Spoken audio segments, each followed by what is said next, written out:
तो अब आपने थोड़ा सा समय भी इसमें देना पड़ेगा, क्योंकि यार नींद तो दुश्मन है। अब तो हम चल मस्ती मार लेंगे, सो जाएंगे, कोई ना उठावेगा सवेरे तक, फिर बनाएंगे कुत्ते गली में सोएंगे, 1 सेकंड नहीं सोने दे कोई।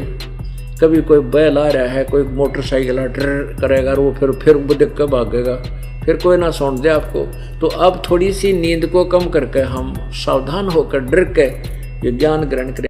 अब पुण्यात्माओं, ये दास क्या बताना चाहता था कि परमेश्वर कबीर जी ने आके इस काल के जाल को सिंपल लैंग्वेज में, बिल्कुल साधारण सी भाषा में समझाया।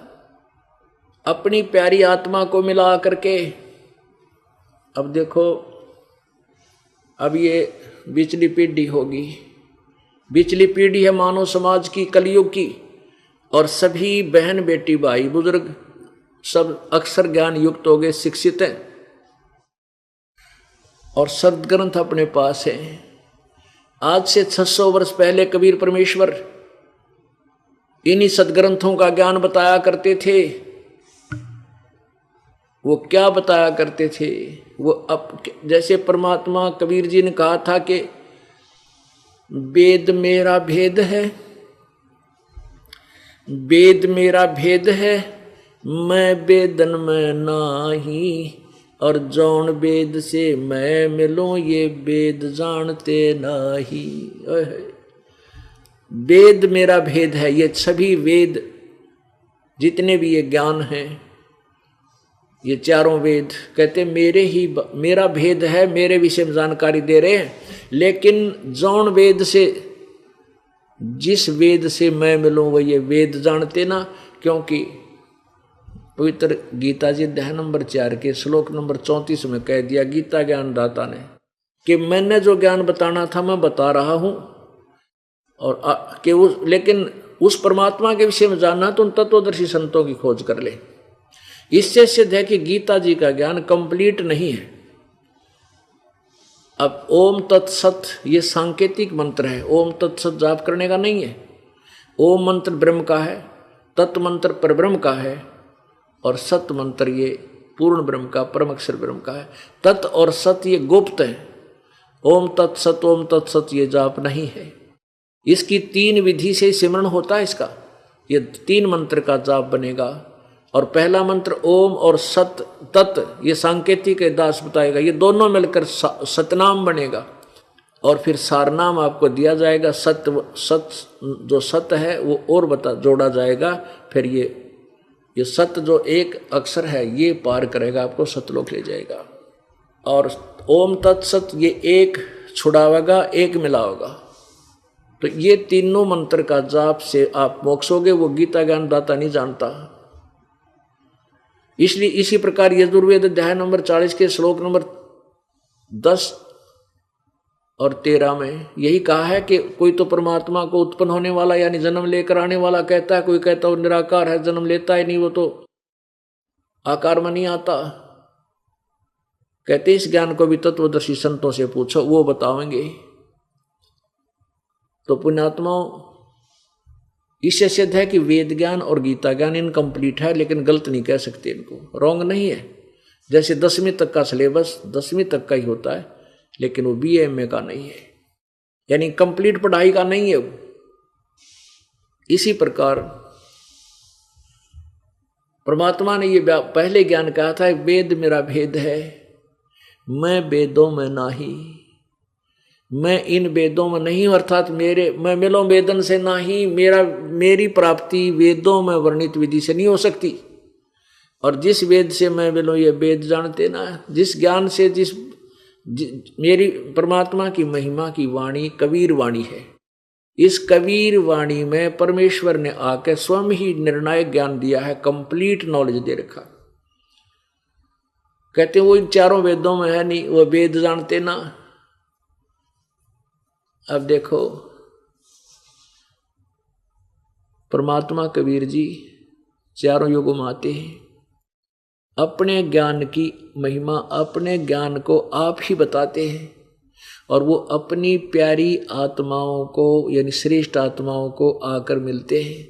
उनसे उनसे उनको अपना परिचय देते हैं, साक्षात्कार सतलोक में अपना यथार्थ रूप दिखाते हैं, ब्रह्मा विष्णु महेश की सतीथि से परिचित करा के अपने गवाह बना जाते हैं कि कबीर इज गॉड, कबीर परमात्मा है। इसी का प्रमाण वो वेद दे रहे हैं।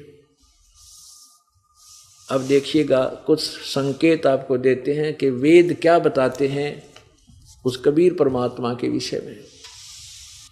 देखिएगा ऋग्वेद मंडल नंबर 9 और सूक्त नंबर 86 और मंत्र नंबर 26-27 में। ये देखिएगा पवित्र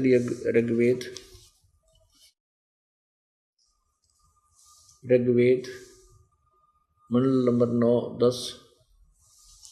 यहाँ देखिएगा ये कहाँ से प्रकाशित है। प्रकाशक है सर्वदेशी कार्य प्रतिनिधि सभा, मैरिज सिद्धांत भवन, रामलीला मैदान, नई दिल्ली। यहाँ देखिएगा अध्याय नंबर 9 और सूक्त नंबर 86 और इसके मंत्र नंबर 27 में। कितना निर्णायक ज्ञान दिया है भगवान। ऋग्वेद मंडल नंबर 9 सूक्त 86 मंत्र 26 में, यज्ञ करने वाले यजमान के लिए परमात्मा सब रास्तों को सुगम करता हुआ उनके विघ्नों को यानी आपत्तियों को मर्दन करता हुआ नष्ट करता है और उनको पवित्र करता हुआ और अपने रूप को सरल करता हुआ। अपना जो वास्तविक रूप है परमात्मा का वो बहुत तेजों में है, उसको हल्का कर लेता है मनुष्य। अच्छा, वह कांति में परमात्मा कबीर। ये देखो यहाँ कबीरतो, हम इसको कबीरतो कहते हैं, कबीर। इन्होंने इसको कबीर लिख दिया, हम इसको कबीर बोल दें, कबीर है। यहाँ लिख दे हुआ परमात्मा कबीर है, बस साढ़ा सर्वज्ञ की जगह कबीर लिख दे। अब जैसे ये यजुर्वेद है, ये क्या करते हैं व्याकरण के चक्कर में अपना ये सारा ज्ञान बना देते हैं। अब देखो ये यजुर्वेद है, ये पवित्र यजुर्वेद है, ऊपर रह लगा है, इसके यहाँ 2 अपसर्ग लगा दें या ऐसे रह लगा कर नीचे हलंत लगा दें, यजुर्वेद अलग अलग करके भी हम पढ़ सकते हैं। यदि 2 अपसर्ग लगा दें तो भी ये पुस्तक यजुर्वेद ही बोली जाएगी जब जहाँ इस यजुर्वेद का ज्ञान होगा। तो ऐसे ही ये कबीर देव है, यहाँ इन्होंने लिख दिया कि वह अपने यजमान माने अपने पुजारियों का, अपने भक्तों का के सब रास्तों को सुगम करता हुआ और उनके विघ्नों को नष्ट करता हुआ मर्दन करता है और वह पवित्र करता हुआ है। फिर देखिए ये कबीर तो ऋग्वेद मंडल नंबर 9 सूक्त 86 का मंत्र 26 है। यज्ञ करने वाले यानी साधना करने वाले के लिए परमात्मा सब रास्तों को सुगम करता हुआ उनके विघ्नों को, उनके दुख संकटों को मर्दन करता है, नाश कर देता है और उनको पवित्र करता हुआ और अपने रूप को सरल करता हुआ। तेज पुंज तंदे धर कैसवी धम को भेंटी, हल्का तेज पुंज का शरीर बनाकर आता है। वह कांतिमान परमात्मा कबीर है। वो कबीर, यहाँ कबीर लिख दें सर्वज्ञ। कवि कोई सर्वज्ञ वास्ते ही कभी सर्वज्ञ नहीं हो सकता। यहाँ कबीर का अर्थ हम कबीर ही लिख दें। कबीर विद्युत के समान यानी अति शीघ्रता, जैसे बिजली चमक्या करे 1 सेकंड में यहाँ लेती है, समान क्रीड़ा करता हुआ वर्णीयम पुरुषों को, वर्णीय माने श्रेष्ठ पुरुषों को, अच्छी आत्माओं को प्राप्त होता है, उनको आकर मिलता है। आगे देखो अब 27 में, प्रेम की वे सैकड़ों धाराएं जो नाना रूप में सथित हो लाभ कर रही हैं परमात्मा, ये परमात्मा को प्राप्त होती हैं। प्रकाश पुंज परमात्मा को बुद्धियाँ विषय करती हैं। जो परमात्मा ध्यूलोक यानी ऊपर तेजों में लोक के तीसरे पृष्ठ पर विराजमान है, एक देशीय है, एक स्थान पर रहता है और प्रकाश स्वरूप है, उसको बुद्धियाँ प्रकाशित करती हैं। अब जैसे ये अनाड़ी महर्षि दयानंद कह का बेरा नहीं था, महर्षि की पदवी पाया, कहते भगवान सर्वव्यापक है, एक देशीय नहीं है, किसी वेद में नहीं लिखा है कि भगवान एक देशीय है। अरे ये 100 जगह बता रखा है वेदों में, 36 जगह। अब इससे सिद्ध है कि वो परमात्मा अपने श्रेष्ठ भक्तों को आकर मिलता है और अपने ज्ञान का प्रचार करता है। अब देखिएगा 82 में सूक्त नंबर, ऋग्वेद मंडल नंबर 9, ऋग्वेद मंडल नंबर 9 सूक्त 82 82 में मंत्र नंबर 1 यहाँ से प्रारंभ होता है।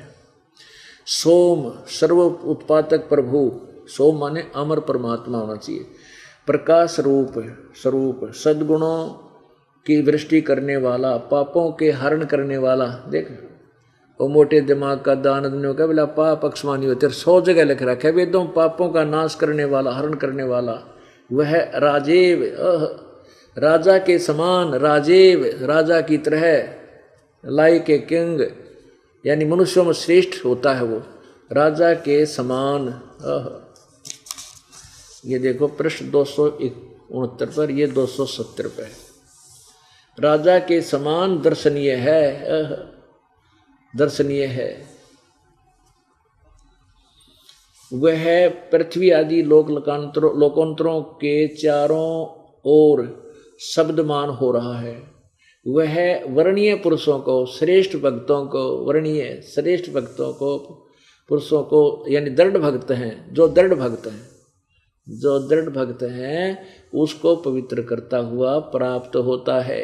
उनको मिलता है करके, उनको पवित्र करता हुआ, उनको, क्योंकि परमात्मा ही हमें साफ करेगा। जिस प्रकार विद्युत स्नेह वाले स्थानों पर आदि आदि, ये हमने अपना ये असली उद्देश्य देखना हो, परमात्मा श्रेष्ठ भक्तों को आकर मिलता है यहाँ पर।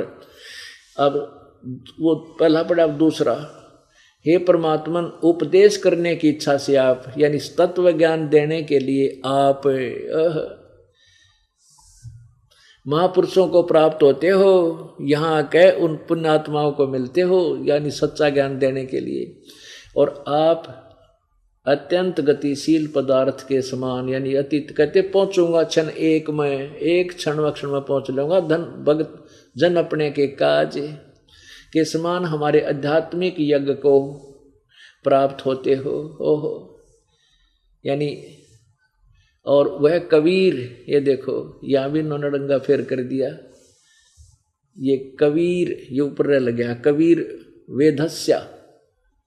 अब वेदस्य का देखो कि है यो, इन की बुद्धि देख लो, यहाँ लिखा है वेदस्य मन उपदेश करने की इच्छा से, यहाँ लिखना कबीर वेदस्य, वो कबीर परमात्मा उपदेश, कबीर परमा, यहाँ लिख देना था कबीर परमात्मा उपदेश करने की इच्छा से महापुरुषों को प्राप्त होते हैं, भाई इतना लिखना था। लेकिन इन्होंने तड़ंगा करने का मतलब था ज्ञान था कोई ना, यो कबीर है ऊपर रह लग गया इसका, ये प्रिंट में थोड़ा सा गड़बड़ रह रही है, कबीर है ये, क्योंकि इन्होंने यहाँ लगाया यो रह, यहाँ कबीर है,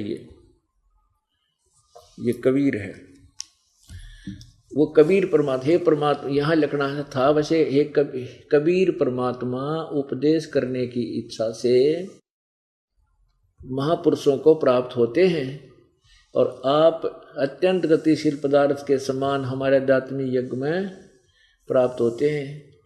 आप, चलो उनका अनुवाद भी समझे तो, आप सर्वज्ञ नहीं, आप कबीर हैं, यहाँ लिख देना कबीर, कबीर हैं, शुद्ध स्वरूप है, हमारे पापों को दूर करके हे सोम आप हमको सुख दें, पाप नष्ट करके हमें सुख दो, प्रेम भाव से उत्पन्न करते पवित्रता को उत्पन्न करें।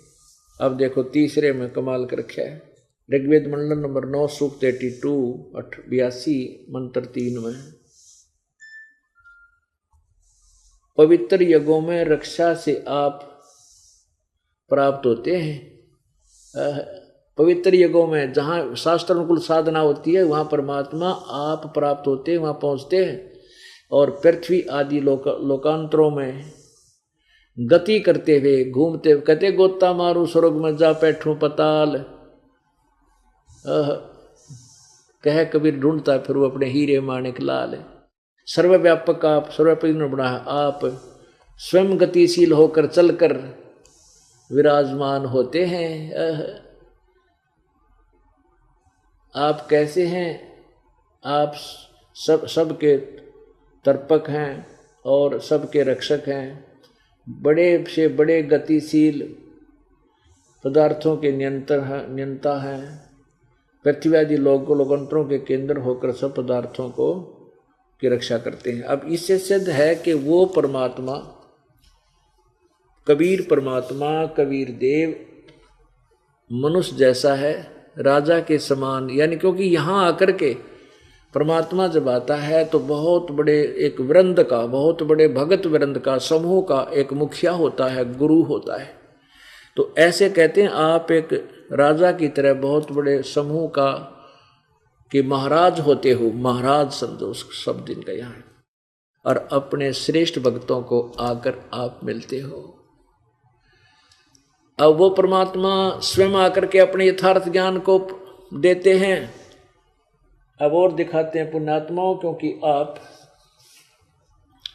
इतनी दूर से आते हो, काम अपना कार्य छोड़ कर आते हो, तो आपको यहाँ बैठकर कितने सुविधा आपको दी है परमात्मा ने हम दासों के माध्यम से। आप इतनी प्यारी आत्मा हो परमेश्वर की।